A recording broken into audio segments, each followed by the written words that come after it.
Hello, ഞാൻ പറയുന്നത് കേൾക്കാല്ലേ? Clear അല്ലേ? ഒന്ന് കമന്റ് ക്ലിയർ ആണെങ്കിൽ. പറയുന്നത് കേൾക്കാല്ലേ? വോയിസ് ക്ലിയർ അല്ലേ?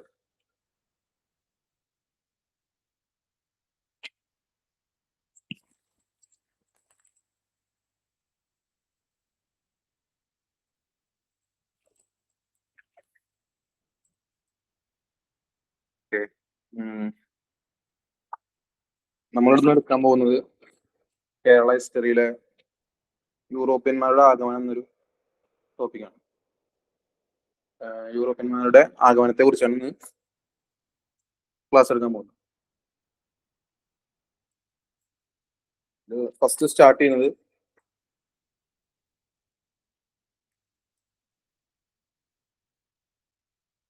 ഇന്ത്യയിലെത്തിയ ആദ്യ യൂറോപ്യന്മാരെ കുറിച്ചാണ്. അതായത് ഇന്ത്യയിലെത്തിയ ആദ്യ യൂറോപ്യൻ അതൊക്കെയാണ് അറിയാമോ? ഇന്ത്യയിലെത്തിയ ഫസ്റ്റ് യൂറോപ്യന്മാർ ആരാണെന്ന് അറിയാമെങ്കിൽ കമന്റ് ചെയ്യും. ഇന്ത്യയിലെത്തിയ ആദ്യത്തെ യൂറോപ്യര്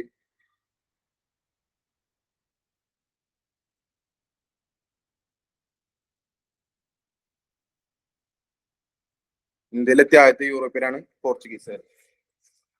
ഇന്ത്യയിലെത്തിയ ആദ്യത്തെ യൂറോപ്യനാണ് പോർച്ചുഗീസുകാര്. ഇന്ത്യയിലെത്തിയ ആദ്യത്തെ വിദേശികൾ വിദേശികളാണ് അറബികൾ. എന്താണ് പറഞ്ഞത്? ഇന്ത്യയിലെത്തിയ ആദ്യത്തെ യൂറോപ്യർ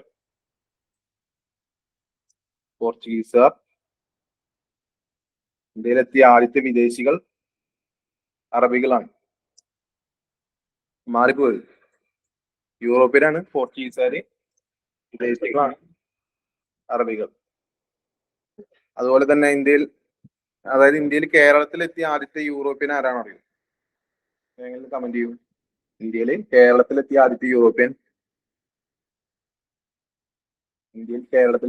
യൂറോപ്യൻ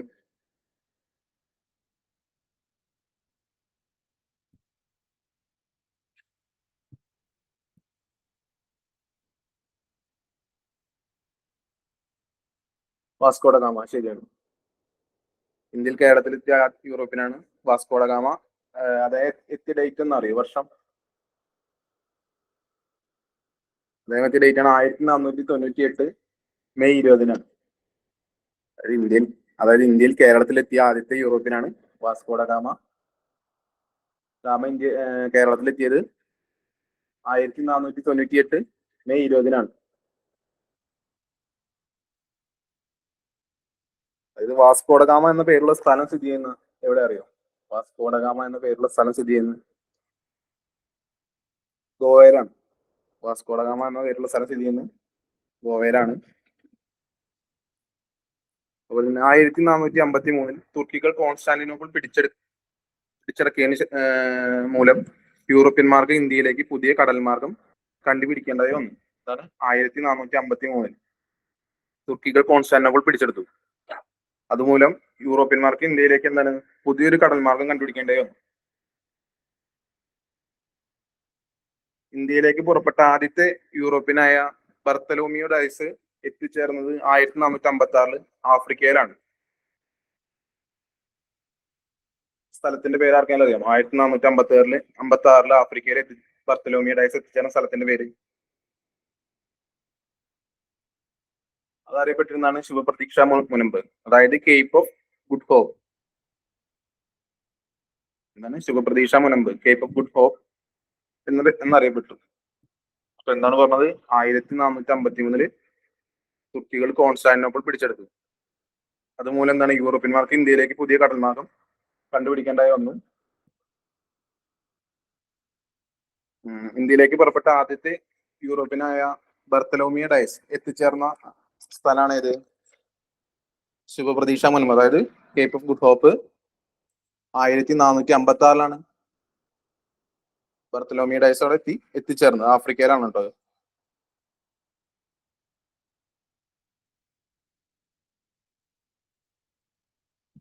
ഇറ്റാലിയൻ സഞ്ചാരിയായ കൊളംബസ് 1492 ഇന്ത്യയെ കണ്ടെത്താൻ ശ്രമിച്ചു. പക്ഷെ അദ്ദേഹം എത്തിയത് എവിടെയാണ്? അമേരിക്കയിലാണ്.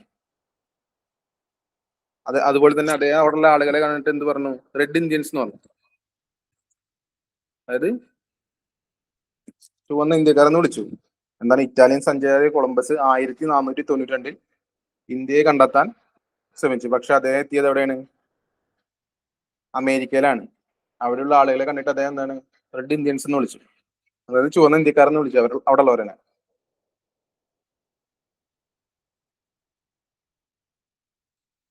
അപ്പൊ എന്നാണ് വാസ്കോഡ ഗാമ ഇന്ത്യയിലേക്ക് വന്നത്, അതായത് കേരളത്തിലേക്ക് വന്നത്? 1498 മെയ് 20-നാണ്.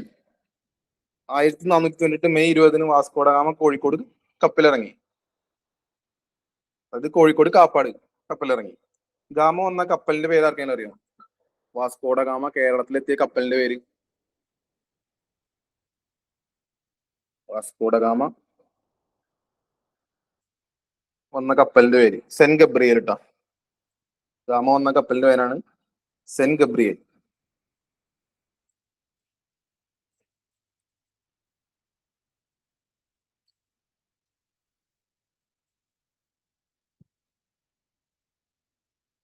അതുപോലെ തന്നെ ഗാമയെ അനുഗമിച്ച 2 കപ്പലുകളുണ്ട്. ആ 2 കപ്പലുകളാണ് ഒന്ന് സെന്റ് റാഫേലും ഒന്ന് സെന്റ് ബെറിയോ. ഗാമയെ അനുഗമിച്ച കപ്പലുകൾ സെന്റ് റാഫേലും സെന്റ് ബെറിയോ. എന്നാണ് ഗാമ കേരളത്തിലെത്തിയത് 1498 മെയ് 20-ന്. എവിടെയാണ്? കോഴിക്കോട് കാപ്പാട് കപ്പലിറങ്ങി. അദ്ദേഹം വന്ന കപ്പലിന്റെ പേരാണ് സെന്റ് ഗബ്രിയേല്. അദ്ദേഹത്തെ അനുഗമിച്ച മറ്റു കപ്പലുകളാണ് ഇത് സെന്റ് റാഫേലും സെന്റ് ബെറിയോയും. അതുപോലെ തന്നെ ഗാമയെ ഇന്ത്യയിലേക്ക് അയച്ച പോർച്ചുഗീസ് രാജാവാണ് ആര്? ഗാമയെ ഇന്ത്യയിലേക്ക് അയച്ച പോർച്ചുഗീസ് രാജാവ് അറിയാമെങ്കിൽ കമന്റ് ചെയ്യൂ. ഗാമയെ ഇന്ത്യയിലേക്ക് അയച്ച പോർച്ചുഗീസ് രാജാവ്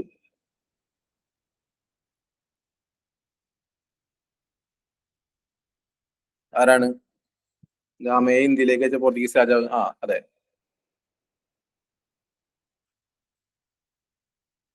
മാനുവൽ ഒന്നാമനാണ്. മാനുവൽ രാജാവാണ് ഗാമയെ ഇന്ത്യയിലേക്ക് അയച്ചത്. മാനുവൽ ഒന്നാമൻ. ഗാമ പുറപ്പെട്ട സ്ഥലത്തിന്റെ പേരാണ് ലിസ്ബൺ. അതായത് പോർച്ചുഗലിലെ ലിസ്ബൺ സ്ഥലത്തു നിന്നാണ് ഗാമ യാത്ര പുറപ്പെട്ടത്. അതുപോലെ ഗാമ അറിയപ്പെട്ടിരുന്ന പേരാണെന്ത്? ഇന്ത്യൻ മഹാസമുദ്രത്തിലെ സേനാധിപതി എന്നറിയപ്പെട്ടിരുന്ന ആരാണ്? വാസ്കോഡ ഗാമയാണ്.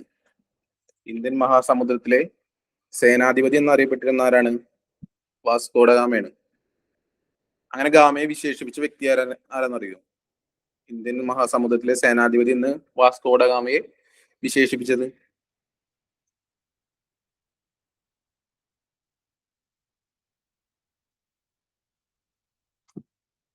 മാനുവൽ രാജാവാണ്. ഇന്ത്യൻ മഹാസമുദ്രത്തിലെ സേനാധിപതി എന്ന് വാസ്കോഡ ഗാമയെ വിശേഷിപ്പിച്ച വ്യക്തി മാനുവൽ രാജാവാണ്. ഗാമ ആദ്യമായി കേരളത്തിലെത്തിയത് 1498-ലാണ്. രണ്ടാമതായി എത്തിയ ഡേറ്റ് അറിയാമോ? ഗാമ രണ്ടാമതെത്തിയത്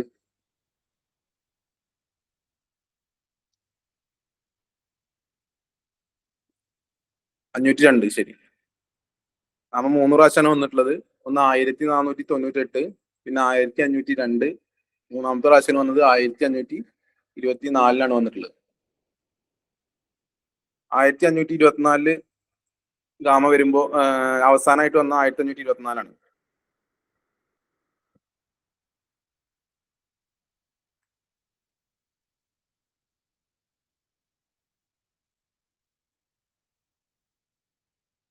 ഗാമ അന്തരിച്ച വർഷമാണ് 1524 ഡിസംബർ 24.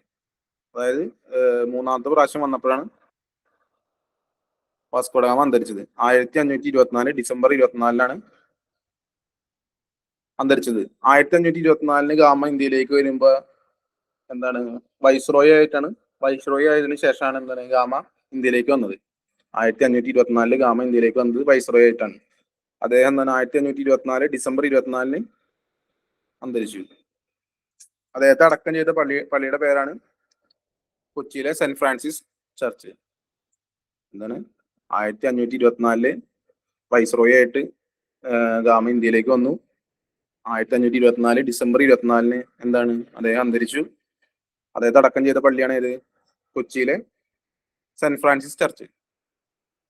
ഗാമയ്ക്ക് ശേഷം ഇന്ത്യയിലെത്തിയ പോർച്ചുഗീസുകാർ.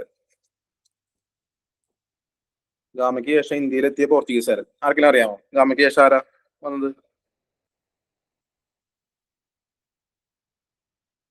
Petro Alvares Cabral.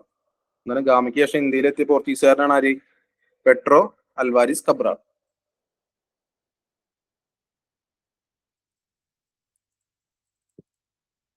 കബ്രാളിന്റെ പ്രതിനിധിയായി വന്ന വ്യക്തിയാണ് ആര്? Iris Korea. എന്നാണ് കബ്രാളിന്റെ പ്രതിനിധിയായി വന്ന വ്യക്തിയാണ് ഐറിസ് കൊറിയ.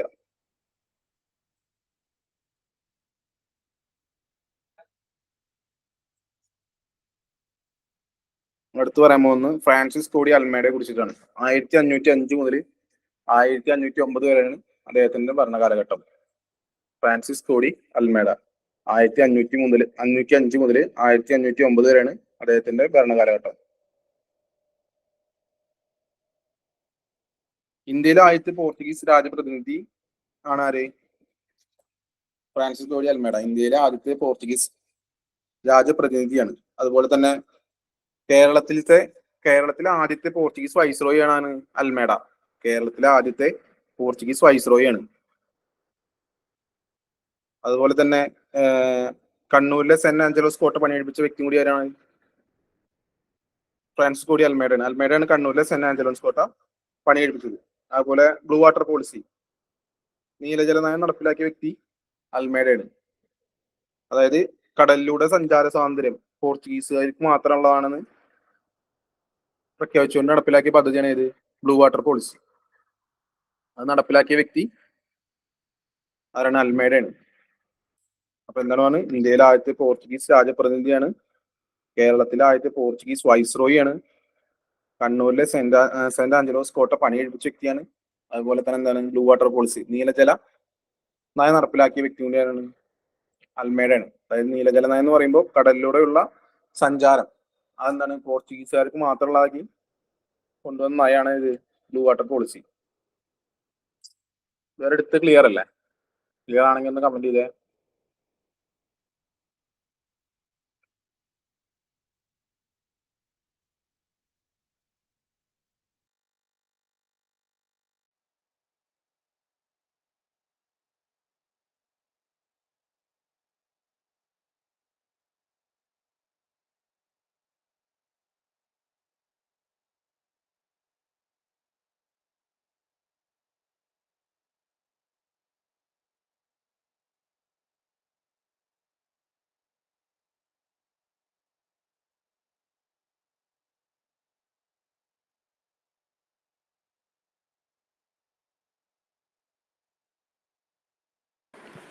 ഓക്കെ, അടുത്ത് നമ്മൾ എടുക്കാൻ പോകുന്നത് ഇപ്പൊ നമ്മൾ പറഞ്ഞത് അൽമേഡനെ കുറിച്ചിട്ടാണ്. ഫ്രാൻസിസ് കോടി അൽമേഡ. അദ്ദേഹത്തിന്റെ ഭരണകാലഘട്ടം എന്ന് പറയുന്നത് 1505 മുതൽ 1509 വരെയായിരുന്നു. അടുത്ത് നമ്മൾ പറയുന്നത് അൽഫോൺസ ഡി അൽബുക്കർക്കിനെ കുറിച്ചിട്ടാണ്.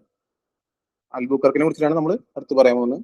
അദ്ദേഹത്തിന്റെ ഭരണകാലഘട്ടം എന്ന് പറയുന്നത് 1509 മുതൽ 15 വരെയാണ്. 1515 വരെയാണ്. 1509 മുതൽ 1515 വരെയാണ്. അതായത് ഇന്ത്യയിലെ രണ്ടാമത്തെ പോർച്ചുഗീസ് വൈസ്രോയാണ് ആര്? അൽബുക്കർക്ക്. ഇന്ത്യയിലെ രണ്ടാമത്തെ പോർച്ചുഗീസ് വൈസ്രോയി. ഇതേ സാധനം കൊച്ചിയിൽ കോളനി വൽക്കരണത്തിന് നേതൃത്വം നൽകിയ വ്യക്തിയാണ് ആര്? അൽബുക്കർക്ക്. അതുപോലെ തന്നെ ഈ പോർച്ചുഗീസുകാരുടെ ആസ്ഥാനം കൊച്ചിയിൽ നിന്ന് ഗോവയിലേക്ക് മാറ്റിയ വ്യക്തി കൂടിയാണ് ആര്? അൽബുക്കർക്ക്. അതായത് ഗോവയെ ആക്രമിച്ചിട്ടാണ് അത് കീഴടക്കിയിട്ട് കൊച്ചിയിൽ നിന്നും പോർച്ചുഗീസുകാരുടെ ആസ്ഥാനം എന്താണ്? അദ്ദേഹം ഗോവയിലേക്ക് മാറ്റി. എന്താണ്? ഇന്ത്യയിലെ രണ്ടാമത്തെ പോർച്ചുഗീസ് വൈസ്രോയി ആണ് ആര്? അൽബുക്കർക്ക്. അതുപോലെ തന്നെ കൊച്ചിയിൽ കോളനി വൽക്കരണത്തിന് നേതൃത്വം നൽകിയ വ്യക്തി ഗോവയെ ആക്രമിച്ച് കീഴടക്കി കൊച്ചിയിൽ നിന്നും പോർച്ചുഗീസുകാരുടെ ആസ്ഥാനം എന്താണ്? ഗോവയിലേക്ക് മാറ്റിയ വ്യക്തിയാണ് ആര്? അൽബുക്കർക്ക്. അദ്ദേഹത്തിന്റെ ഭരണകാലഘട്ടം എന്ന് പറയുന്നത് 1509 മുതൽ 1515 വരെയാണ്.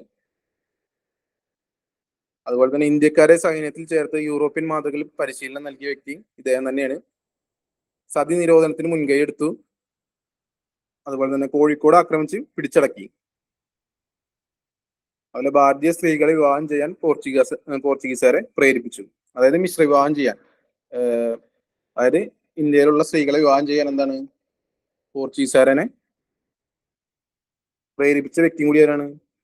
അൽബുക്കർക്കാണ്. മിശ്ര വിവാഹം.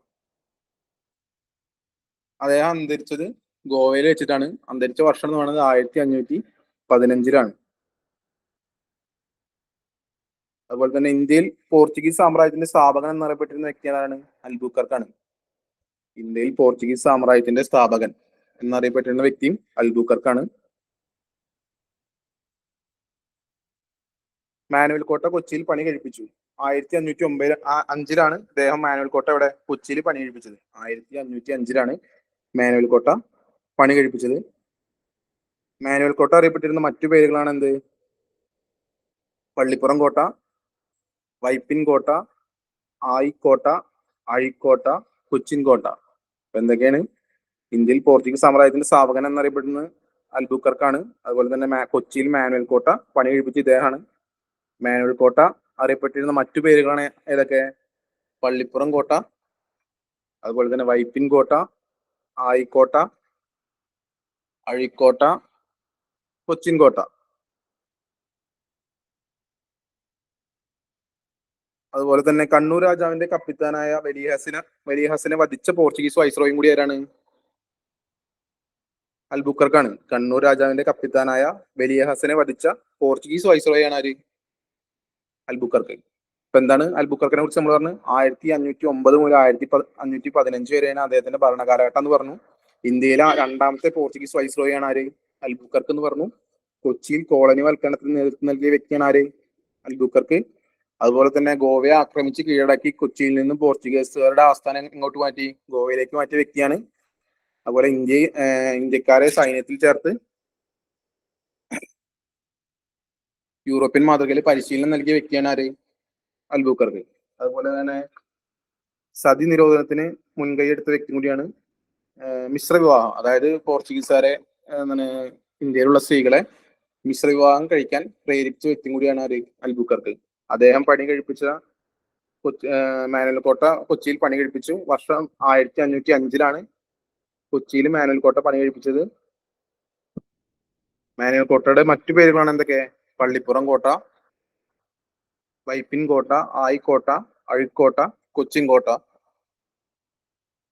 അതുപോലെ കണ്ണൂർ രാജാവിന്റെ കപ്പിത്താനായ വെരിയാസിനെ വധിച്ച പോർച്ചുഗീസ് വൈസ്രോയാണ് ആര്? അൽബുക്കർക്ക് കേട്ടോ. അടുത്ത നമ്മൾ പറയുന്നത് കുഞ്ഞാലി മരക്കാരെ കുറിച്ചിട്ടാണ്. കുഞ്ഞാലി മരക്കാർ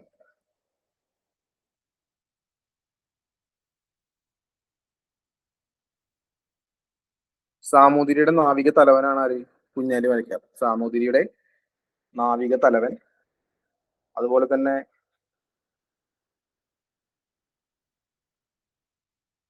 കുഞ്ഞാലി മരക്കാർക്ക് മരക്കാർ സ്ഥാനം നൽകിയ വ്യക്തി ആരാണ്? കോഴിക്കോട് സാമൂതിരിയാണ്. കുഞ്ഞാലി മരക്കാർക്ക് മരക്കാർ സ്ഥാനം നൽകിയ വ്യക്തിയാണ് ആര്? കോഴിക്കോട് സാമൂതിരി. കുഞ്ഞാലി ഒന്നാമൻ എന്നറിയപ്പെട്ടിരുന്ന വ്യക്തിയാണ് കുട്ടി മുഹമ്മദ് അലി. കുഞ്ഞാലി ഒന്നാമൻ എന്നറിയപ്പെട്ട വ്യക്തിയാണ് ആര്? കുട്ടി മുഹമ്മദ് അലി. കുഞ്ഞാലി രണ്ടാമൻ എന്നറിയപ്പെട്ടിരുന്ന വ്യക്തിയാണ് കുട്ടി പോക്കർ അലി. കുഞ്ഞാലി മൂന്നാമൻ എന്നറിയപ്പെട്ടിരുന്ന ആണാര്? പട്ടുമരക്കാർ. കുഞ്ഞാലി നാലാമൻ എന്നറിയപ്പെട്ടിരുന്ന വ്യക്തിയാണ് മുഹമ്മദ് അലി മരക്കാർ. അപ്പൊ എന്തൊക്കെയാണ്? കുഞ്ഞാലി ഒന്നാമൻ എന്നറിയപ്പെട്ടിരുന്ന വ്യക്തിയാണ് കുട്ടി മുഹമ്മദ് അലി. രണ്ടാമൻ അറിയപ്പെട്ടിരുന്ന പേരാണ് കുട്ടി പോക്കർ അലി. കുഞ്ഞാലി മൂന്നാമന്റെ പേരാണ് പട്ടുമരക്കാർ. നാലാമന്റെ പേരാണ് മുഹമ്മദ് അലി മരക്കാർ.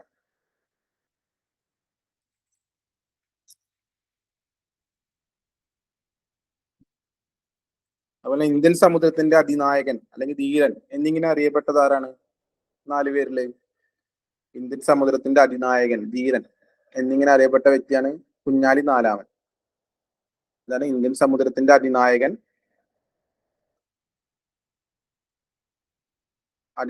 ധീരൻ എന്നിങ്ങനെ അറിയപ്പെട്ട വ്യക്തിയാണ് ആര്? കുഞ്ഞാലി നാലാമൻ.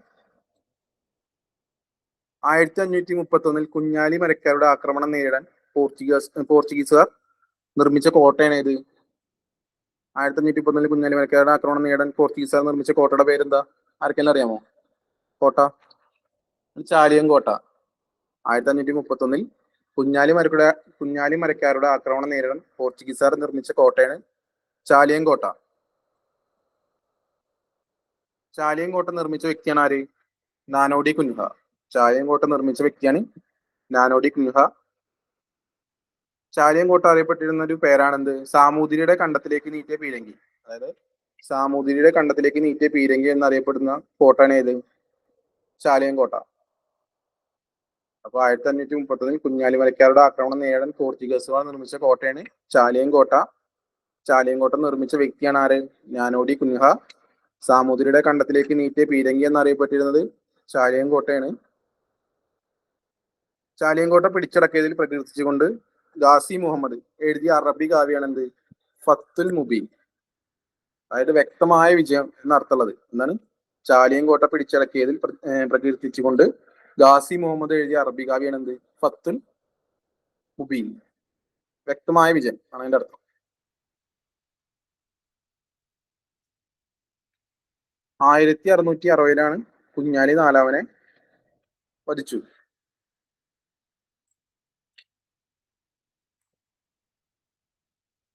കുഞ്ഞാലി മരക്കാരുടെ ആസ്ഥാനം എവിടെയാണ് വരുന്നത്? പുതുപ്പണാണ് കേട്ടോ. കുഞ്ഞാലി മരക്കാരുടെ ആസ്ഥാനം വരുന്നത് പുതുപ്പണം, കോട്ടക്കൽ. അത് കുഞ്ഞാലി മൂന്നാമന്റെ. എന്തൊക്കെയാണ് പറഞ്ഞത്? ഇന്ത്യൻ സമുദ്രത്തിന്റെ അതിനായകൻ എന്നറിയപ്പെട്ടിരുന്ന വ്യക്തിയാണ് കുഞ്ഞാലി നാലാമനാണ്. അതുപോലെ തന്നെ 1531 കുഞ്ഞാലി മരക്കാരുടെ ആക്രമണം നേരിടാൻ പോർച്ചുഗീസുകാർ നിർമ്മിച്ച കോട്ട ഏതാ? ഒന്ന് കമന്റ് ചെയ്തേ. പോർച്ചുഗീസുകാർ നിർമ്മിച്ച കോട്ട 1531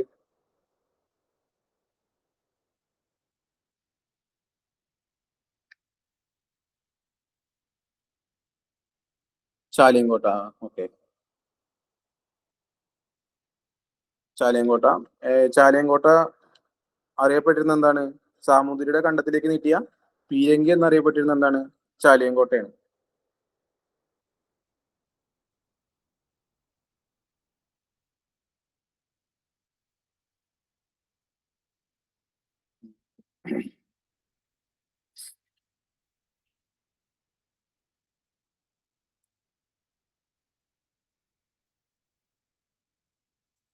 ഓക്കെ. ചാലിയൻകോട്ട പിടിച്ചടക്കയിൽ പ്രകീർത്തിച്ചുകൊണ്ട് ഗാസി മുഹമ്മദ് എഴുതിയ അറബി കാവ്യം ആർക്കെങ്കിലും ഓർമ്മ ഉണ്ടോ? ചാലിയൻകോട്ട പിടിച്ചടക്കയിൽ പ്രകീർത്തിച്ചുകൊണ്ട് ഗാസി മുഹമ്മദ് എഴുതിയ അറബി കാവ്യം.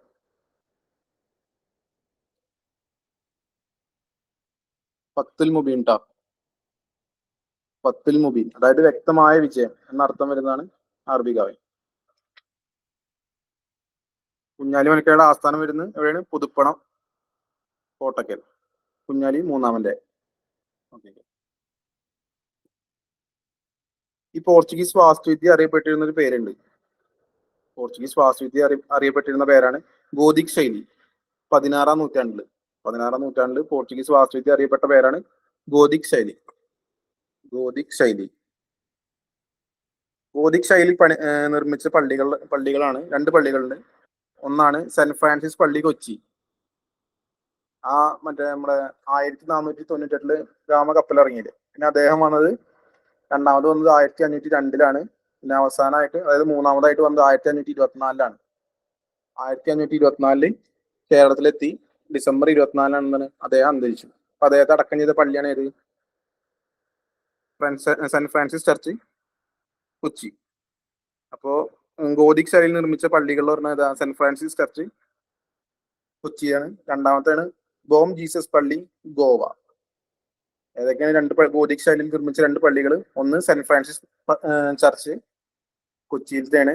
2 ബോം ജീസസ് ചർച്ച്, ഗോവ.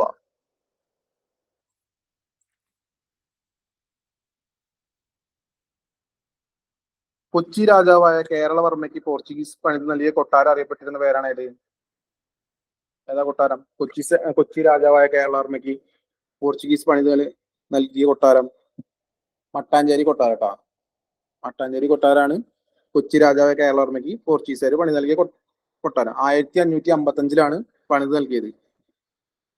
ഇത് പിന്നെ ഡച്ചുകാർ പുതുക്കി പണിതോടെ ഇതെന്താണ്? ഡച്ച് കൊട്ടാരം എന്നറിയപ്പെട്ടു. അതായത് ഈ പോർച്ചുഗീസുകാർ 1555 കേരളവർമ്മയ്ക്ക് കൊട്ടാരം പണിത് കൊടുത്തു. അത് മട്ടാഞ്ചേരി പാലസ് ആണ്. ഇത് പിന്നീട് എന്താണ് ഡച്ചുകാർ പുതുക്കി പണിത് കൊടുത്തു. അതോടെ ഇതെന്താണ് ഡച്ച് കൊട്ടാരം എന്നറിയപ്പെട്ടു. 1663 ഡച്ചുകാർ ഇത് രണ്ടാമത് പുതുക്കി പണിത് കൊടുത്തത്. അതുപോലെ തന്നെ പോർച്ചുഗീസ് അതിക്രമണത്തെ കുറിച്ച് വിവരിക്കുന്ന ഷെയ്ഖ് സൈനുദ്ദീൻ രചിച്ച കൃതിയാണ് ഏത്? തുഫത്തുൽ മുജാഹിദീൻ. അതാണ് പോർച്ചുഗീസ് അതിക്രമങ്ങളെ കുറിച്ച് വിവരിക്കുന്ന ഷെയ്ഖ് സൈനുദ്ദീൻ രചിച്ച കൃതിയാണ് ഏത്? തുഫത്തുൽ മുജാഹിദീൻ. നമ്മൾ നേരത്തെ ഒരു ബുക്ക് കൂടി പഠിച്ചിട്ടുണ്ടായിരുന്നു. ചാലിയങ്കോട്ട പിടിച്ചടക്കിയതിൽ പ്രകീർത്തിച്ചുകൊണ്ട് ഗാസി മുഹമ്മദ് എഴുതിയ അറബി കാവ്യം. അതേതായിരുന്നു? ഫത്തുൽ മുബീൻ. ഇത് പോർച്ചുഗീസുകാരുടെ അതിക്രമങ്ങളെ കുറിച്ച് വിവരിക്കുന്ന ഷെയ്ഖ് സൈനുദ്ദീൻ രചിച്ച കൃതിയാണ് ഏത്? തുഫത്തുൽ മുജാഹിദീൻ. അടുത്ത് നമ്മൾ പറയുന്നത് കണ്ണൂർ സന്ധിയാണ്. 1531 അതായത് കോഴിക്കോട് സാമൂതിരിയും പോർച്ചുഗീസുകാരും തമ്മിൽ ഒപ്പുവെച്ച സന്ധിയാണ് കണ്ണൂർ സന്ധി. 1531 കോഴിക്കോട് സാമൂതിരിയും പോർച്ചുഗീസുകാരും തമ്മിൽ ഒപ്പുവെച്ചു. പിന്നെ വരുന്നതാണ് പൊന്നാനി സന്ധി. അത് വർഷം വരുന്ന 1540 അത് കോഴിക്കോട് സാമൂതിരിയും പോർച്ചുഗീസുകാരും തമ്മിലാണ് ഒപ്പുവെച്ചത്. അപ്പൊ എന്താണ് കണ്ണൂർ സന്ധി 1531 കോഴിക്കോടും പോർച്ചുഗീസുകാരും തമ്മിൽ ഒപ്പുവെച്ചു. അതുപോലെ തന്നെയാണ് പൊന്നാനി സന്ധി 1540 ഒപ്പുവെച്ചത്. അത് ആരൊക്കെ തമ്മിലാണ്? കോഴിക്കോട് സാമൂതിരിയും പോർച്ചുഗീസുകാരും തമ്മിലാണ്.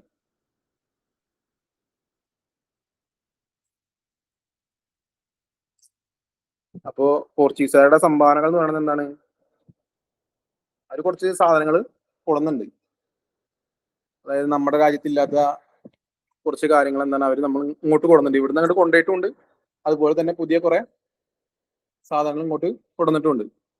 അതിലും പ്രധാനമായ സംഭാവനകൾ പറയുന്നത് അത്തിക്ക, പേരക്ക, പപ്പായ, കശുവണ്ടി, മരച്ചീനി, റബ്ബർ, കൈതച്ചക്ക, പുകയില, അതുപോലെ തന്നെ ഇതൊക്കെയാണ് അവർ കൊടുക്കുന്നത്. പിന്നെ ഇവിടെ തുടങ്ങിയതാണ് അച്ചടിശാല, പിന്നെ കൊച്ചി സ്കൂള്, പിന്നെ പണ്ടകശാല തുടങ്ങി. പിന്നെ ചവിട്ടുനാടകം അവർ കൊടുന്നൊരു കലയാണ്. കേട്ടിട്ടുണ്ടോ ചവിട്ടുനാടകം? അതായത് ക്രിസ്ത്യൻ പുരോഹിതന്മാർക്ക് വേണ്ടി പിന്നെ വൈദ്യ പഠനത്തിന് സെമിനാരികൾ സ്ഥാപിച്ചത് ഇവർ തന്നെയാണ്, പോർച്ചുഗീസുകാരാണ്. അതുപോലെ തന്നെ കോളേജുകളും ഇവർ സ്ഥാപിച്ചു.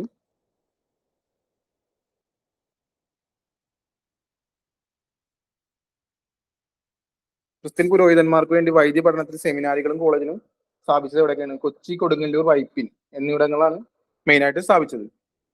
എന്തൊക്കെയാണ് ഇവരുടെ സംഭാവനകൾ എന്ന് പറഞ്ഞു കഴിഞ്ഞാൽ അത്തിക്ക, പേരയ്ക്ക, പപ്പായ, കശുവണ്ടി, മരച്ചീനി, റബ്ബർ, കൈതച്ചക്ക, പുകയില എന്നിവയാണ് പോർച്ചുഗീസുകാരുടെ പ്രധാന സംഭാവനകൾ. ഇവരിവിടെ സ്ഥാപിച്ചതാണ് അച്ചടിശാലകൾ, അതുപോലെ കൊച്ചി സ്കൂൾ സ്ഥാപിച്ചു, പിന്നെ പണ്ടകശാലകൾ, അതുപോലെ തന്നെ ക്രിസ്ത്യൻ പുരോഹിതന്മാർക്ക് വേണ്ടിയിട്ട് എന്താണ് പഠനത്തിന് സെമിനാരികളും കോളേജുകളും എവിടെയൊക്കെ സ്ഥാപിച്ചു? കൊച്ചി, കൊടുങ്ങല്ലൂര്, വൈപ്പിൻ എന്നിവിടങ്ങളിൽ സ്ഥാപിച്ചു. അതുപോലെ ഇവര് കൊടുന്നൊരു കലാരൂപമാണ് എന്ത്? ചവിട്ട് നാടകം. അത് പോർച്ചുഗീസുകാരുടെ ഒരു സംഭവമാണ്. അവർ കൊടുന്നാണ് ചവിട്ട് നാടകം. അതുപോലെ തന്നെ അവര് കൊണ്ടുവന്ന കുറച്ച് വാക്കുകളാണ് അലമാര, മേശ, കസേര, ചായ, ലേലം, കുമ്പസാരം, ജനൽ, ഫാക്ടറി. ഇതൊക്കെ എന്താണ് അവർ പരിചയപ്പെടുത്തിയ പുതിയ വാക്കുകളാണ് പോർച്ചുഗീസുകാർ. ഏതൊക്കെയാണ് വാക്കുകൾ? അലമാര, മേശ, കസേര, ചായ, ലേലം, കുമ്പസാരം, ജനൽ, ഫാക്ടറി.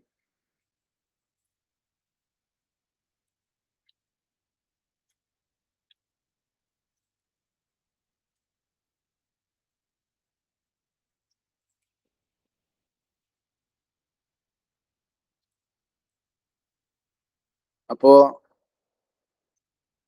കൊച്ചി രാജാവായ കേരളവർമ്മയ്ക്ക് പോർച്ചുഗീസുകാർ പണി നൽകിയ കൊട്ടാരത്തിന്റെ പേരെന്താണ്? 1555 കൊട്ടാരം പണി നൽകിയത്. ആ കൊട്ടാരം അറിയപ്പെട്ടിരുന്ന പേരെന്താ? അതൊന്ന് കമന്റ് ചെയ്തേ. കൊച്ചി രാജാവായ കേരളവർമ്മയ്ക്ക് പോർച്ചുഗീസുകാർ പണി നൽകിയ കൊട്ടാരം 1555 പണിത് നൽകിയത്. കൊട്ടാരത്തിന്റെ പേര് അതെ മട്ടാഞ്ചേരി പാലസ്. പിന്നീട് അത് പുതുക്കി 1663 പുതുക്കി പണി കൊടുത്തു. ആരാ പുതുക്കി പണിത്? 1663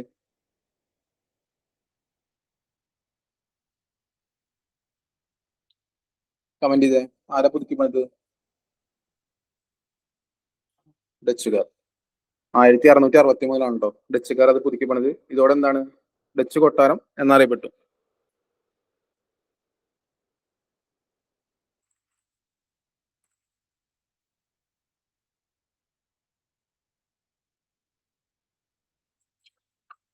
നമുക്ക് ഇതുവരെ എടുത്തുള്ള ഒന്ന് അതേപോലെ ഒരു വിഷയം നോക്കാം. ഫസ്റ്റ് നമ്മൾ പറഞ്ഞത് യൂറോപ്യന്മാരുടെ ആഗമനത്തെ കുറിച്ചാണ്. അതൊന്ന് റിപ്പീറ്റ് പറയാം. ചില ചോദ്യങ്ങൾ ചോദിക്കുമ്പോ അറിയാവുന്ന ഉത്തരങ്ങൾ ഒന്ന് കമന്റ് ചെയ്യാം. ഇന്ത്യയിൽ എത്തിയ ആദ്യത്തെ യൂറോപ്യർ എന്നറിയപ്പെട്ടിരുന്ന വ്യക്തികളാണ് ആര്? ഇന്ത്യയിൽ എത്തിയ ആദ്യത്തെ യൂറോപ്യർ എന്നറിയപ്പെട്ടിരുന്ന വ്യക്തികൾ ആരാണ്? ഇന്ത്യയിലെത്തിയ ആദ്യത്തെ യൂറോപ്യർ, അതെ, പോർച്ചുഗീസുകാരാണ്. ഇന്ത്യയിലെത്തിയ ആദ്യത്തെ യൂറോപ്യർ പോർച്ചുഗീസുകാരാണ്. പക്ഷെ ഇന്ത്യയിലെത്തിയ ആദ്യത്തെ വിദേശികൾ ആരാണ്? ഇന്ത്യയിലെത്തിയ ആദ്യത്തെ വിദേശികൾ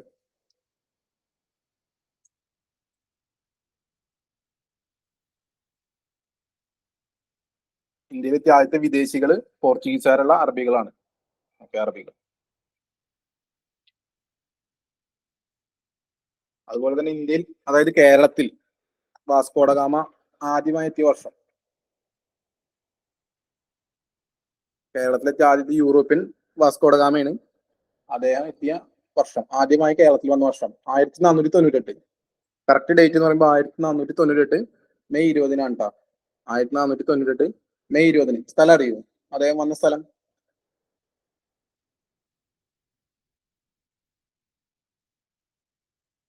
അതെ, കോഴിക്കോട് കാപ്പാട്. 1498 മെയ് 20 കോഴിക്കോട് കാപ്പാടാണ് അദ്ദേഹം വന്ന സ്ഥലം.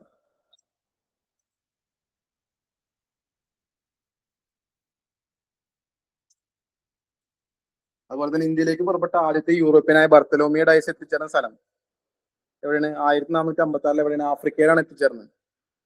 ആ സ്ഥലം അറിയപ്പെട്ടിരുന്ന പേരെന്താണ്?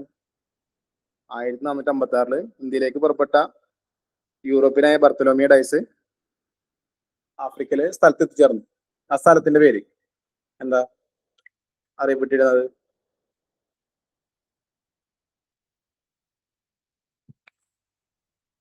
ബർത്തലോമിയോ ഡയസ് എത്തിച്ചേർന്ന സ്ഥലത്തിന്റെ പേര് ശുഭപ്രതീക്ഷ മുൻപ്, കേപ്പ് ഓഫ് ഗുഡ് ഹോപ്പ് എന്നറിയപ്പെട്ടു. അതുപോലെ തന്നെ ഇറ്റാലിയൻ സഞ്ചാരിയായ കൊളംബസ് 1492 ഇന്ത്യയെ കണ്ടെത്താൻ ശ്രമിച്ചു. പക്ഷെ അത് എത്തിച്ചേർന്നവരുടെ അമേരിക്കയിലാണ്. അപ്പൊ അവിടുത്തെ ആളുകളെ കണ്ടിട്ട് അദ്ദേഹം വിളിച്ചൊരു വാക്കുണ്ട്. എന്താ അദ്ദേഹം വിളിച്ചത് അവിടുത്തെ ആളുകളെ കണ്ടിട്ട്? റെഡ് ഇന്ത്യൻ, അതായത് ചുവന്ന ഇന്ത്യക്കാർ എന്ന് വിളിച്ചു. അതുപോലെ തന്നെ ഗാമോ എന്ന കപ്പലിന്റെ പേര്, വാസ്കോഡ ഗാമോ എന്ന കപ്പലിന്റെ പേരെന്താ? വാസ്കോഡ ഗാമ എന്ന കപ്പലിന്റെ പേര് സെന്റ് ഗബ്രിയൽ. അദ്ദേഹത്തെ 2 കപ്പലുകൾ അനുഗമിച്ചിരുന്ന. ആ കപ്പലുകൾ ഏതൊക്കെ? അദ്ദേഹം വന്ന കപ്പലാണ് സെന്റ് ഗബ്രിയല്. അദ്ദേഹത്തെ 2 കപ്പലുകൾ അനുഗമിച്ചിരുന്നു. ആ 2 കപ്പൽ ഏതൊക്കെയാണ്?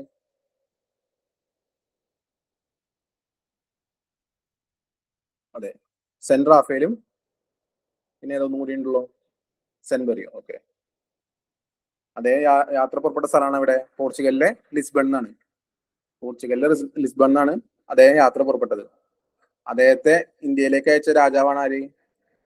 മാനുവൽ ഒന്നാമൻ. അദ്ദേഹത്തെ ഇന്ത്യയിലേക്ക് അയച്ച വ്യക്തിയാണ് മാനുവൽ രാജാവ് ഒന്നാമൻ. ഇന്ത്യൻ മഹാസമുദ്രത്തിലെ സേനാധിപതി എന്നറിയപ്പെട്ടിരുന്ന വ്യക്തിയാണ്? ഇന്ത്യൻ മഹാസമുദ്രത്തിലെ സേനാധിപതി എന്നറിയപ്പെട്ടിരുന്ന വ്യക്തി ആരാ? ഒന്ന് കമന്റ് ചെയ്തേ.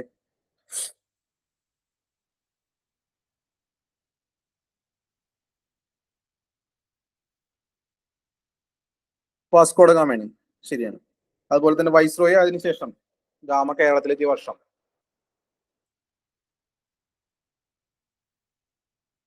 1524 ശരിയാണ്. വൈസ്രോയി അതിനുശേഷം ഗാമ കേരളത്തിലെത്തിയത് 1524. അദ്ദേഹം അന്തരിച്ചത് എന്നാ ഡേറ്റ് എന്നാ? ഗാമ അന്തരിച്ച വർഷം ഡേറ്റ് 1524 ഡിസംബർ 24. അദ്ദേഹം അന്തരിച്ചത്. അടക്കം ചെയ്ത പള്ളി, ഗാമയെ അടക്കം ചെയ്ത പള്ളി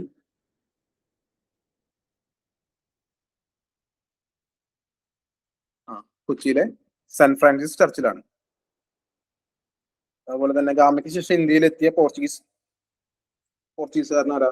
ഗാമയ്ക്ക് ശേഷം ഇന്ത്യയിലെത്തിയ പോർച്ചുഗീസുകാരൻ പെട്രോ അൽവാരിസ് കബ്രാൾ.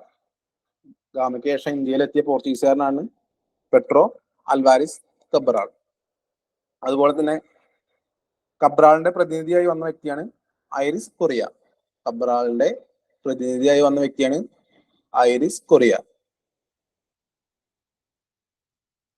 പിന്നെ നമ്മൾ പഠിച്ചത് അൽമേഡനെ കുറിച്ചിട്ടാണ്. അതായത് ഫ്രാൻസിസ്കോ ഡി അൽമേഡ. അദ്ദേഹത്തിന്റെ ഭരണകാലഘട്ടം എന്ന് പറയുന്നത് 1505 മുതൽ 1509 വരെ നമ്മൾ പറഞ്ഞിരുന്നു. ഇന്ത്യയിലെ ആദ്യത്തെ എന്താണ് പോർച്ചുഗീസ് രാജപ്രതിനിധിയാണ് ആര്? അൽമേഡ. അതുപോലെ തന്നെ കേരളത്തിലെ ആദ്യത്തെ പോർച്ചുഗീസ് വൈസ്രോയി ആണ് ആര്?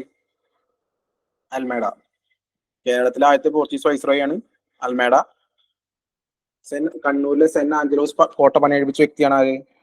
അൽമേഡ. അതുപോലെ തന്നെ ബ്ലൂ വാട്ടർ പോളിസി, നീലജല നയം കൊണ്ടുവന്ന വ്യക്തി കൂടിയാണ് ആര്? അൽമേഡ. എന്താണ് നീലജല നയം, ബ്ലൂ വാട്ടർ പോളിസി? അതായത് കടലിലൂടെയുള്ള സഞ്ചാരം പോർച്ചുഗീസുകാർക്ക് മാത്രം എന്ന നയം കൊണ്ടുവന്ന വ്യക്തിയാണ് അൽമേഡ.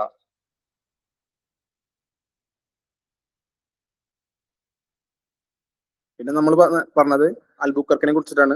ഫ്രാൻസിസ് കോടി അൽബുക്കർക്ക്. അദ്ദേഹത്തിന്റെ ഭരണകാലഘട്ടം എന്ന് പറയുന്നത് 1509 മുതൽ 1515 വരെ എന്ന് പറഞ്ഞു. ഇന്ത്യയിലെ രണ്ടാമത്തെ പോർച്ചുഗീസ് വൈസ്രോയി ആണ് ആര്? അൽബുക്കർക്ക്. അതുപോലെ സതി നിരോധനത്തിന് മുൻകൈ എടുത്ത വ്യക്തിയാണ്. അതുപോലെ തന്നെ ഗോവയെ ആക്രമിച്ച് എന്താണ് കീഴടക്കി കൊച്ചിയിലെ പോർച്ചുഗീസുകാരുടെ ആസ്ഥാനം എന്താണ് ഗോവയിലേക്ക് മാറ്റിയ വ്യക്തി കൂടിയാണ് ആര്? അൽബുക്കർക്ക്. അതുപോലെ തന്നെ ഇന്ത്യക്കാരെ സൈന്യത്തിൽ ചേർത്ത് അവർക്ക് യൂറോപ്യൻ മാതൃകയിൽ പരിശീലനം നൽകിയ വ്യക്തിയാണ്. അതുപോലെ തന്നെ യൂറോപ്യൻ പോർച്ചുഗീസുകാരോട് ഇന്ത്യൻ സ്ത്രീകളെ മിശ്രവിവാഹം കഴിക്കാൻ പറഞ്ഞ വ്യക്തിയാണ് ആര്? അൽബുക്കർക്ക്. അദ്ദേഹം അന്തരിച്ചത് എന്നാ? അൽബുക്കർക്ക് ഗോവയിൽ വെച്ചിട്ടാണ് അന്തരിച്ചത്.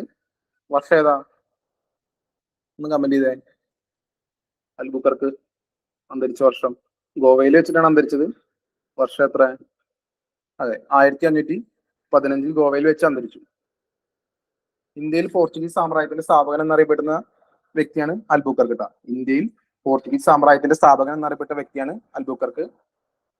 അതുപോലെ തന്നെ മാനുവൽ കോട്ട കൊച്ചിയിൽ പണി കഴിപ്പിച്ച വ്യക്തിയാണ്. എന്നാ മാനുവൽ കോട്ട കൊച്ചിയിൽ പണി കഴിപ്പിച്ച വർഷം ഒന്ന് കമന്റ് ചെയ്തേ. മാനുവൽ കോട്ട കൊച്ചിയിൽ പണി കഴിപ്പിച്ച വ്യക്തിയാണ് അൽബുക്കർക്ക്. വർഷം ഏതാ? മാനുവൽ കോട്ട പണി കഴിപ്പിച്ച വർഷം 1503 1505 മാനുവൽ കോട്ട കൊച്ചിയിൽ പണി കഴിപ്പിച്ച വർഷം എന്ന് പറയുന്നത് 1505. മാനുവൽ കോട്ട കൊച്ചിയിൽ പണി കഴിപ്പിച്ചത് 1505. അതുപോലെ തന്നെ മാനുവൽ കോട്ട അറിയപ്പെട്ടിരുന്ന മറ്റു പേരുകൾ എന്തൊക്കെ? അതായത് മാനുവൽ കോട്ട 5 പേര് വേറെ അറിയപ്പെട്ടിരുന്നു. ഏതൊക്കെ പേരുകൾ ഒന്ന് കമന്റ് ചെയ്തേ. അറിയാവുന്ന പേരുകൾ ഒന്ന് കമന്റ് ചെയ്തേ.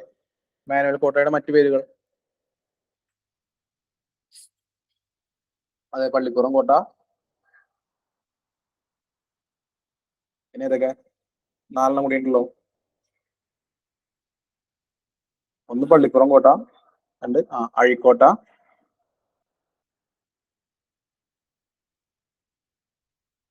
ആയിക്കോട്ട,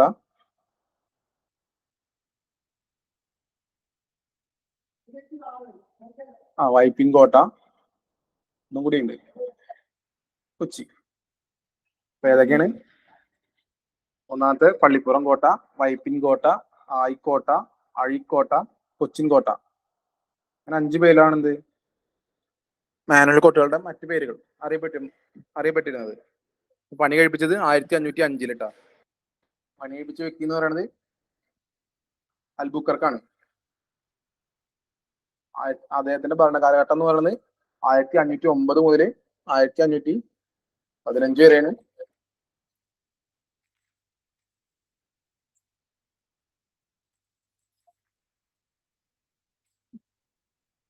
അതുപോലെ തന്നെ കണ്ണൂർ രാജാവിന്റെ കപ്പിത്താനായ വലിയസിനെ വധിച്ച പോർച്ചുഗീസ് വൈസ്രോയും കൂടി ആരാണ്?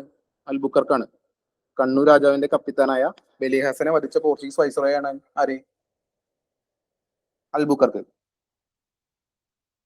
അതുപോലെ തന്നെ സാമൂതിരിയുടെ നാവിക തലവൻ അറിയപ്പെട്ടിരുന്ന ആരാ? സാമൂതിരിയുടെ നാവിക തലവൻ ആരാ ഉണ്ടായിരുന്നത്? ഒന്ന് കമന്റ് ചെയ്ത പേര്. സാമൂതിരിയുടെ നാവിക തലവൻ, അദ്ദേഹത്തിന്റെ പേരെന്ന് കമന്റ് ചെയ്ത.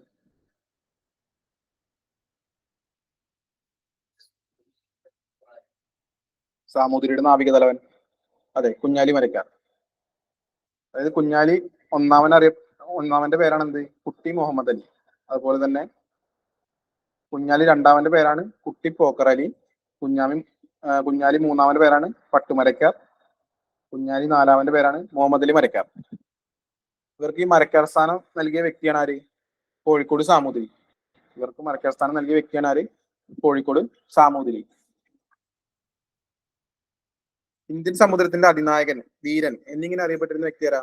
ഇന്ത്യൻ സമുദ്രത്തിന്റെ അതിനായകൻ, ധീരൻ എന്നിങ്ങനെ അറിയപ്പെട്ടിരുന്ന വ്യക്തി കമന്റ് ചെയ്തേ. ഇന്ത്യൻ സമുദ്രത്തിന്റെ അതിനായകൻ, ധീരൻ എന്നിങ്ങനെ അറിയപ്പെട്ട വ്യക്തി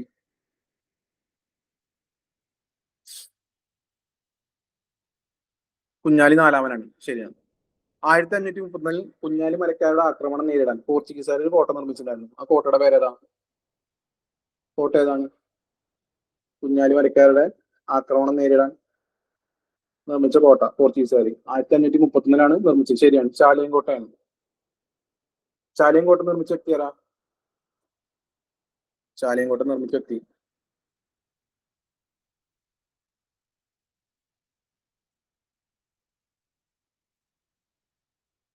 കമന്റ് ചെയ്തേ. ചാലിയം കോട്ട നിർമ്മിച്ച വ്യക്തി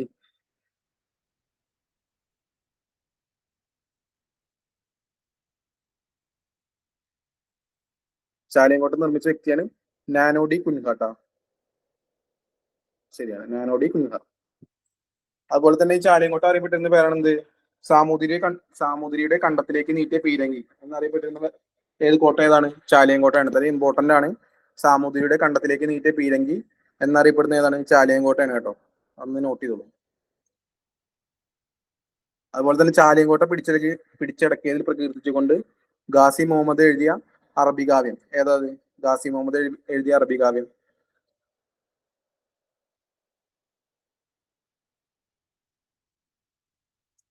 ഫത്തുൽ മുബീൻ. ശരി, ചാലിയങ്കോട്ട പിടിച്ചടക്കിയതിൽ പ്രകീർത്തിച്ചുകൊണ്ട് ഗാസി മുഹമ്മദ് എഴുതിയ അറബി കാവ്യാണ് ഫത്തുൽ മുബീൻ. അതിന്റെ അർത്ഥം എന്ന് പറയുന്നത് വ്യക്തമായ വിജയം എന്നാണ്. അതുപോലെ തന്നെ കുഞ്ഞാലി സ്മാരക സ്ഥിതി ചെയ്യുന്നത് എവിടെ? ആരെങ്കിലും അറിയാമോ? കുഞ്ഞാലി സ്മാരക സ്ഥിതി ചെയ്യുന്ന എവിടെ?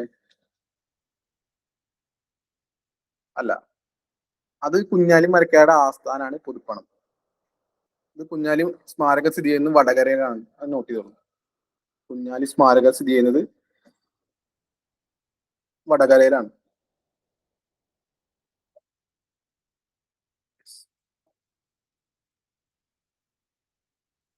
അതുപോലെ തന്നെ കുഞ്ഞാലി മരക്കാരുടെ പേരിൽ സ്റ്റാമ്പ് പുറത്തിറക്കിയത് വർഷം എന്നറിയോ? കുഞ്ഞാലി മരക്കാരുടെ പേരിൽ സ്റ്റാമ്പ് പുറത്തിറക്കിയ വർഷം?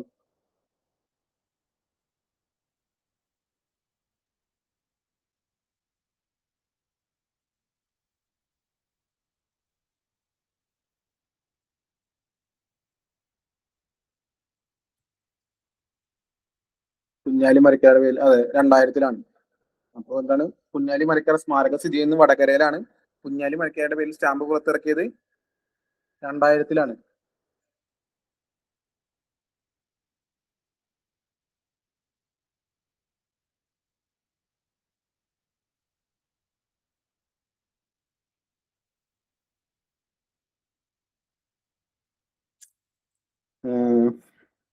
അതുപോലെ പോർച്ചുഗീസ് വാസ്തുവിദ്യ അറിയപ്പെട്ടിരുന്ന പേരെന്താണ്?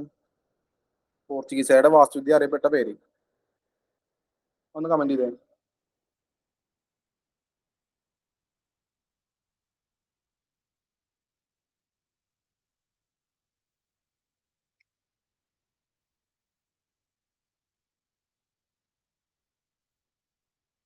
പോർച്ചുഗീസുകാരുടെ വാസ്തുവിദ്യ അറിയപ്പെട്ടിരുന്ന പേരെന്നതാണ്? ഗോതിക് ശൈലി. ശരി, ഗോതിക് ശൈലി 16-ാം നൂറ്റാണ്ടിലാണ് അറിയപ്പെട്ടിരുന്നത്. ഈ ഗോതിക് ശൈലിയിൽ രണ്ട് പള്ളികൾ നിർമ്മിച്ചിട്ടുണ്ട്. ഏതൊക്കെയാണ് പള്ളികൾ? ഗോതിക് ശൈലി ഉപയോഗിച്ച് രണ്ട് പള്ളികൾ പോർച്ചുഗീസുകാർ ഇന്ത്യയിൽ നിർമ്മിച്ചിട്ടുണ്ട്. ഏതൊക്കെയാണ് രണ്ട് പള്ളികൾ? ഒന്ന് കമന്റ് ചെയ്ത രണ്ട് പള്ളികളുടെ പേര്.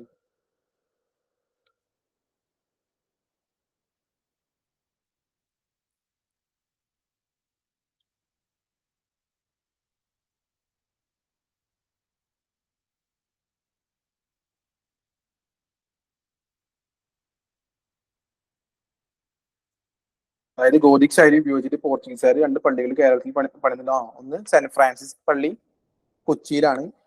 രണ്ടെന്നാണ് ബോം ജീസസ് പള്ളി ഗോവയിലാണ്. ബോം ജീസസ് പള്ളി ഗോവയിലാണ്. അതുപോലെ തന്നെ കുഞ്ഞാലി നാലാമനെ വധിച്ചതെന്ന വർഷം ഏതാ? 1660 കേട്ടോ. 1660 കുഞ്ഞാലി നാലാമനെ വധിച്ചു. അതുപോലെ തന്നെ കൊച്ചി രാജാവായ കേരളവർമ്മയ്ക്ക് പോർച്ചുഗീസുകാർ പണിത് നൽകിയ കൊട്ടാരം. കൊച്ചി രാജാവായ കേരളവർമ്മയ്ക്ക് പോർച്ചുഗീസുകാർ പണിത് നൽകിയ കൊട്ടാരത്തിന്റെ പേരെന്താണ്? മട്ടാഞ്ചേരി കൊട്ടാരം. ഓക്കെ. എന്നാ പണിത് നൽകിയത്? വർഷം ഏതാ? വർഷം ഒന്ന് നോട്ട് ചെയ്തു. 1555. 1555 കൊച്ചി രാജാവായ കേരളവർമ്മയ്ക്ക് പോർച്ചുഗീസുകാർ പണി നൽകിയ കൊട്ടാരമാണ് മട്ടാഞ്ചേരി കൊട്ടാരം. 1555 അതുപോലെ തന്നെ അത് ഡച്ചുകാർ പിന്നീട് രണ്ടാമത് പുതുക്കി പണിത് കൊടുത്തു. ആ വർഷം ഏതാ?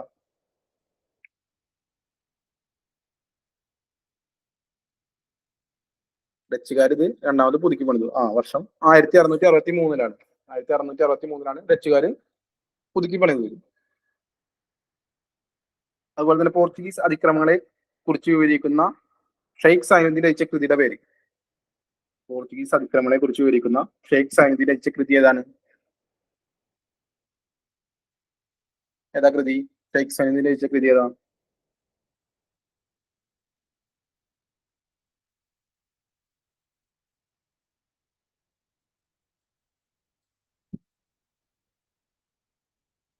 ഷെയ്ഖ് സൈനുദ്ദീൻ രചിച്ച കൃതി പോർച്ചുഗീസ് അതിക്രമങ്ങളെ കുറിച്ച് വിവരിക്കുന്ന ഷെയ്ഖ് സൈനുദ്ദീൻ രചിച്ച കൃതി തുഫത്തുൽ മുജാഹിദീൻ. അപ്പൊ നമ്മുടെ ഫത്തുൽ മുബീന്റെ എഴുതിയ വ്യക്തിയാരാ? രചിച്ച വ്യക്തിയാരാ? ആ വ്യക്തിയുടെ പേരെന്താ? ഫത്തുൽ മുബീൻ. അതായത് ചാലിയങ്കോട്ട പിടിച്ചടക്കിൽ പ്രകടിച്ചുകൊണ്ട് ഒരു വ്യക്തി എഴുതിയ അറബി കാവ്യാണ് എന്ത്? ഫത്തുൽ മുബീൻ. എഴുതിയ വ്യക്തിയാരാ? ഫത്തുൽ മുബീൻ എഴുതിയ വ്യക്തി ഗാസി മുഹമ്മദ്. പറഞ്ഞില്ല. അതുപോലെ തന്നെ 1531 കോഴിക്കോട് സാമൂതിരിയും പോർച്ചുഗീസുകാരും തമ്മിൽ ഒപ്പുവെച്ച സന്ധി ഏതാ? 1531 കോഴിക്കോടും സാമൂതിരി പോർച്ചുഗീസുകാരും തമ്മിൽ ഒപ്പുവെച്ച സന്ധി 1531 സന്ധിയുടെ പേരെന്താ? കണ്ണൂർ. ശരിയാണ്. 1530 കോഴിക്കോട് സാമൂതിരിയും പോർച്ചുഗീസുകാരും തമ്മിൽ ഒപ്പുവെച്ച സന്ധിയാണ് കണ്ണൂർ സന്ധി. അതുപോലെ പൊന്നാനി സന്ധി അതും കോഴിക്കോട് സാമൂതിരിയും പോർച്ചുഗീസുകാരും തമ്മിലാണ് ഒപ്പുവെച്ചത്. വർഷം ഏതാ? പൊന്നാനി സന്ധി ഒപ്പുവെച്ച വർഷം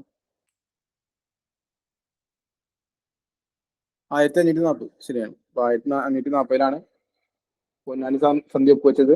കോഴിക്കോട് സാമൂതിരിയും പോർച്ചുഗീസുകാരും തമ്മിലാണ് ഒപ്പുവെച്ചത്.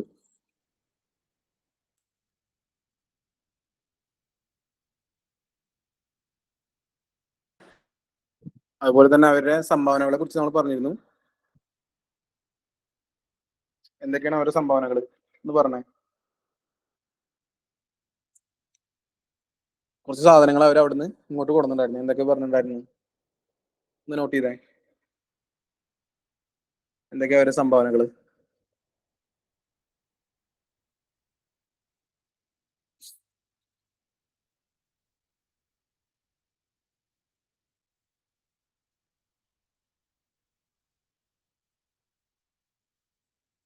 അതായത് അത്തിക്ക, പേരക്ക, പപ്പായ, കശുവണ്ടി, മരച്ചീനി, റബ്ബർ, കൈതച്ചക്ക, പുകയില ഇതൊക്കെ അവരിങ്ങോട്ട് കൊണ്ടുവന്നാണ്. അതുപോലെ തന്നെ അവരിവിടെ സ്ഥാപിച്ചതാണ് ഏതൊക്കെ? അച്ചടിശാല, അതുപോലെ തന്നെ കൊച്ചി സ്കൂള്, പിന്നെന്താണ് പണ്ടകശാലകൾ സ്ഥാപിച്ചു. അതുപോലെ എന്താണ് ക്രിസ്ത്യൻ പുരോഹിതന്മാർക്ക് വേണ്ടി എന്താണ് വൈദ്യപഠനത്തിന് സെമിനാരികളും കോളേജുകളും സ്ഥാപിച്ചു. പിന്നെ അവർ കൊടുക്കുന്ന കലാരൂപമാണ് ഏത്? ചവിട്ട് നാടകം കേട്ടോ. പോർച്ചുഗീസുകാരുടെ സംഭാവനയാണ് ചവിട്ട് നാടകം. അതുപോലെ തന്നെ ഈ കോളേജുകളും സെമിനാരികളൊക്കെ എവിടെ സ്ഥാപിച്ച്? കൊച്ചി, കൊടുങ്ങല്ലൂർ, വൈപ്പിൻ എന്നിവിടങ്ങളാണ് സ്ഥാപിച്ചത്. അതുപോലെ അതുപോലെ തന്നെ അവര് കുറച്ച് വാക്കുകൾ നമുക്ക് പരിചയപ്പെടുത്തിയിട്ടുണ്ടായിരുന്നു. ഏതൊക്കെ വാക്കുകളാണ് കൊടുക്കുന്നത്, അവര് കൊടുക്കുന്ന വാക്കുകൾ ഏതൊക്കെ?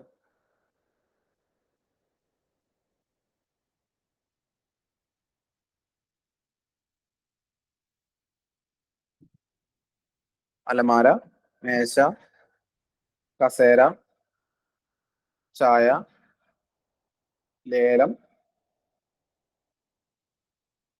കുമ്പസാരം, ജനൽ, ഫാക്ടറി ഈ വാക്കുകളാണ് എന്ത് ഒരു പരിചയപ്പെടുത്തിയത്. അപ്പൊ നമ്മളിന്ന് കുറച്ച് ഭാഗം എടുത്തിട്ടുള്ളൂ. ഇതുവരെ എടുത്ത് ക്ലിയർ ആയെന്ന് വിചാരിക്കുന്നു. ക്ലിയർ അല്ലേ? കമന്റ് ചെയ്തേ.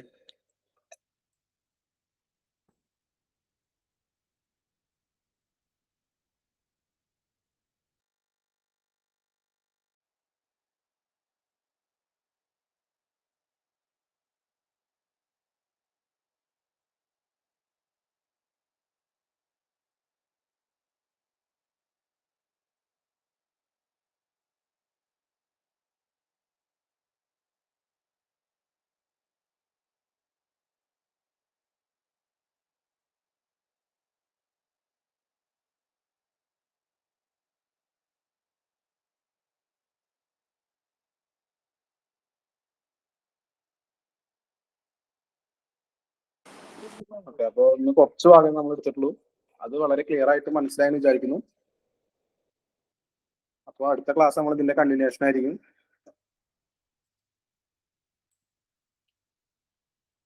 അപ്പോൾ ഇന്നടുത്ത കാര്യങ്ങൾ എന്താണ്, അടുത്ത ക്ലാസ്സിലേക്ക് ഒന്ന് വായിച്ചു വരിക. എല്ലാം മനസ്സിലായില്ലേ? ഇതുവരെ കുറച്ചേ എടുത്തിട്ടുള്ളൂ. എടുത്തത് വരെയുള്ളതെല്ലാം ഓക്കെ അല്ലേ? ഇന്നത്തെ ക്ലാസ് വൈൻഡപ്പ് ചെയ്യാൻ ടൈം ആയിരിക്കുന്നു. വേറെ ഡൗട്ടും കാര്യങ്ങളും എന്തെങ്കിലും ഉണ്ടോ? Okay okay.